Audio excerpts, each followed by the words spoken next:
Bonsoir à toutes et à tous, merci de votre fidélité à la télévision Pacifique. Bienvenue mesdames et messieurs dans cette nouvelle édition d'information. À la une de l'actualité haïtienne, reprise totale des activités scolaires dans l'aire métropolitaine de Port-au-Prince. Parents, professeurs, élèves sont soulagés. Le Premier ministre haïtien continue de déclarer tout ignoré du départ du territoire national des 7 étrangers dont 5 Américains capturés le 17 février à Port-au-Prince. Entre-temps, le ressortissant Michael Estera a été libéré lundi par la justice haïtienne.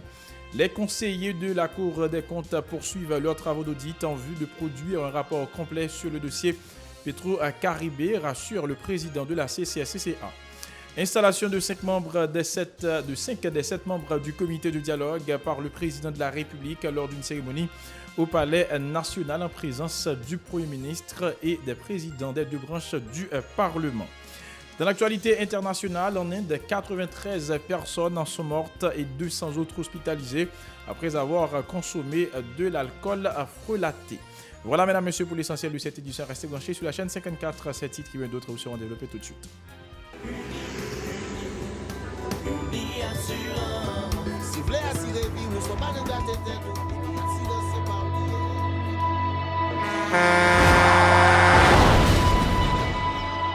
En général, moun pa reme prend assurance.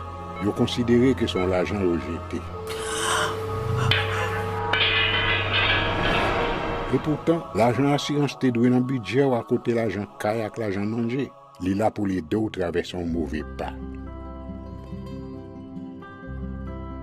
Gardez tout à côté ou ouais comme un gros problème qu'on entre sur monde sans attendre. Mandez Dieu pardon, ça arrive au tout. Une assurance dit ou précaution pas capon. Les malheurs arrivés, les faux amis flair saison a fait comme si on pas de jambe connaît.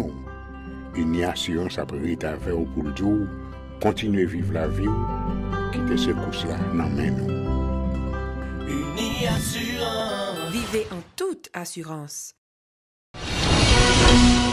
Bonjour, bonsoir à toutes et à tous. Bienvenue, mesdames et messieurs, dans le développement du journal. Comme annoncé en titre, les activités scolaires ont totalement repris lundi dans la zone métropolitaine de Port-au-Prince après plus de 2 semaines de blocage en raison des turbulences sociopolitiques qu'a connu le pays. Une situation qui ne sera pas ses conséquences sur le programme de l'année 2018-2019, déplorent élèves et enseignants qui appellent les protagonistes à respecter le droit à l'éducation des enfants même en période de guerre. Sur ce reportage signé Mario Sylvain et Rigueur Noël. 2 semaines de paralysie totale des activités scolaires, trop c'en est trop, ont martelé ces élèves. Enthousiastes en reprenant leurs cours le 25 février, ils reprochent aux acteurs politiques de n'avoir pas pensé à les ménager en déclenchant les hostilités le 7 février dernier. Je t'aime très content parce que je parle à l'école, mais il n'est pas trop normal parce que quand le 11 août a commencé comme on dit. Je suis content parce que je me suis manqué à cause de manifestation. Plus loin, les élèves déplorent le fait qu'ils soient toujours victimes depuis 1986 des périodes de troubles de l'histoire nationale, une réalité contraire à celle des autres pays ayant connu des périodes d'instabilité politique comme Haïti. Pour manifestation, ça va beaucoup nous dire tout fait que nous perdons pile bagarre. Et nous connaissons que va jamais reprendre vraiment et continuer à juste continuer. Là nous sommes là quand nous sommes travail pour nous. Retourner à là où faire continuer à faire. Le professeur va retourner vraiment et juste continuer le programme. Alors chaque fois qu'on manifestation va continuer.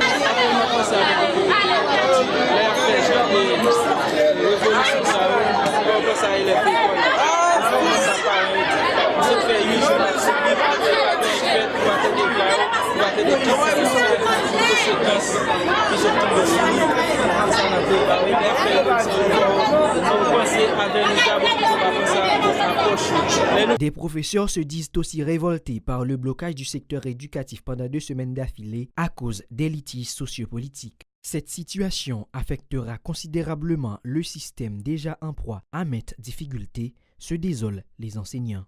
Jean-Marc Charles est directeur du lycée de Pétionville. Toujours encourager tout acteur dans le chita. Donc c'est ça, tout secteur a demandé en payant le dialogue. Maintenant, qui permettre aux petits milieux même jouer un espace calme et serein pour être capable de venir à l'école sans inquiétude et puis j'étais dans la salle de classe apprendre. Les membres du secteur éducatif ont indiqué que les acteurs n'ont rien à perdre de la persistance de la crise, du fait que leurs familles, notamment leurs enfants, évoluent en terre étrangère. Autre nouvelle, le Premier ministre persiste et signe que la justice haïtienne fera son travail dans le cadre du dossier des 7 étrangers, dont 5 Américains capturés le 17 février à Port-au-Prince et confiés au gouvernement américain 3 jours plus tard. Jean Risséan s'exprimait lundi en marge d'une visite à la Cour supérieure des comptes et du contentieux administratif à l'avenue Christophe. Le chef du gouvernement, qui est également chef du Conseil supérieur de la police nationale CSPN, a aussi évoqué le mode de fonctionnement de cette structure pour justifier son ignorance supposée du départ des ressortissants étrangers en direction des États-Unis d'Amérique. Les propos de Jean Risséan recueillis par Eden Vernal et Francineus. Ça, pour nous connaître, c'est que CSPN, ce n'est pas une opération de question de la police et de la justice.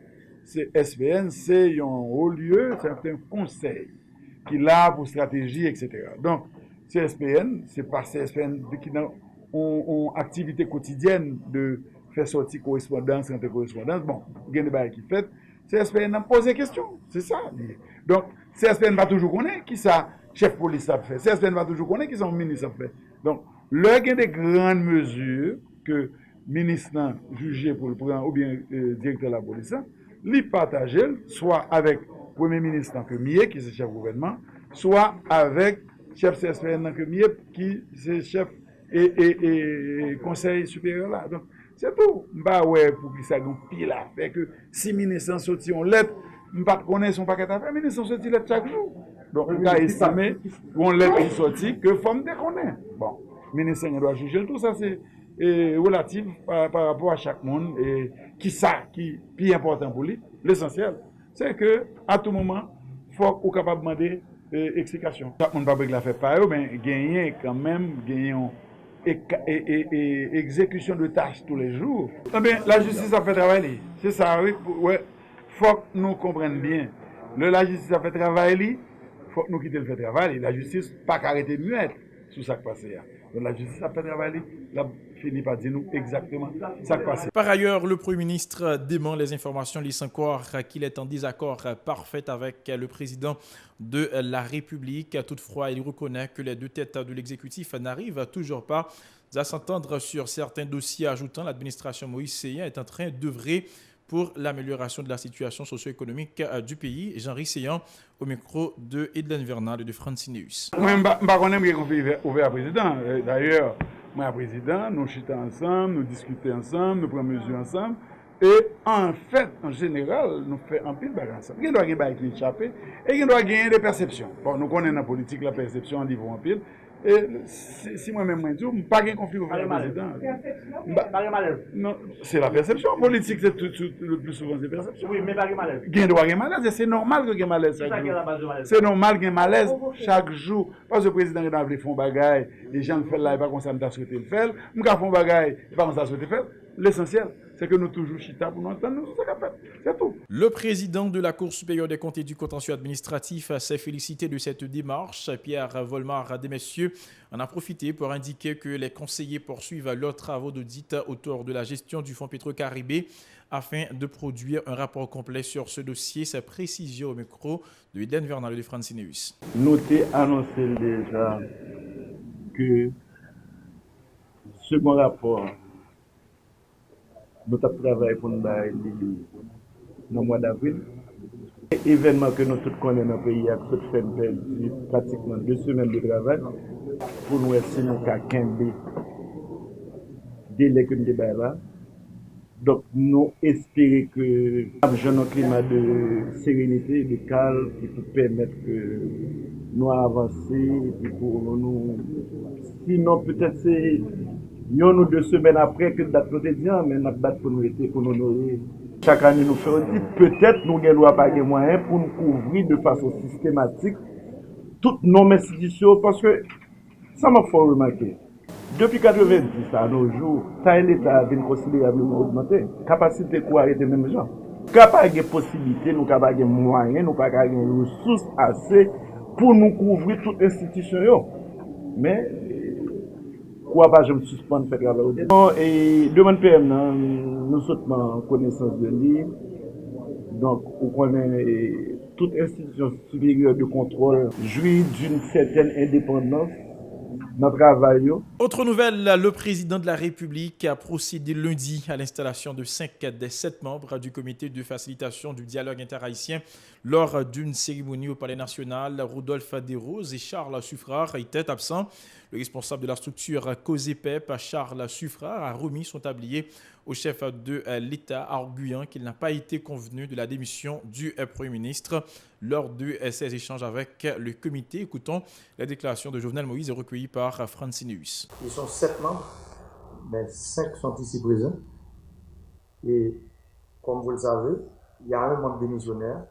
C'est justement pour vous dire que le dialogue vient de commencer à l'intérieur même de la formation du comité interhaïtien. C'est responsabilité, comme chef de l'État, il y a une obligation historique pour le mettre ensemble, toute idée, toute vision, tout projet, pour nous tracer ensemble, chemin pour pays à prendre. Concitoyennes, concitoyens, responsables de partis politiques, responsables d'organisations de la société civile, entrepreneurs du secteur des affaires, étudiants. La paix est nécessaire à ce dialogue. Le moment est propice pour les élites nationales, les élus et les fonctionnaires de l'État à tous les niveaux, pour chaque citoyen, de faire face à leurs responsabilités d'haïtiens, d'identifier notre patrimoine commun en tant que nation et de prouver que nous sommes capables de nous entendre. Chef de l'État, j'ai assumé ma responsabilité en faisant appel à des filles et fils du pays, issus d'horizons divers, pour créer le comité de facilitation du dialogue interhaïtien.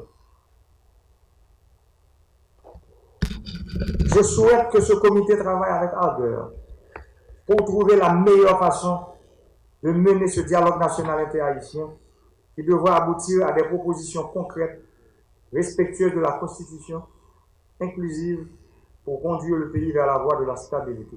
La responsable de l'Institut mobile d'éducation démocratique, Imed Ketlu-Julien, encourage tous les acteurs à prendre la voie du dialogue pour dégager des pistes de solutions à la crise qui ronge le pays. Elle est au micro de Francineus. Pour ces milliers de jeunes déboussolés, sans fenêtre d'opportunité, empruntons la voie du dialogue. Pour nos braves policiers, morts dans l'accomplissement de leur devoir, empruntons la voie du dialogue.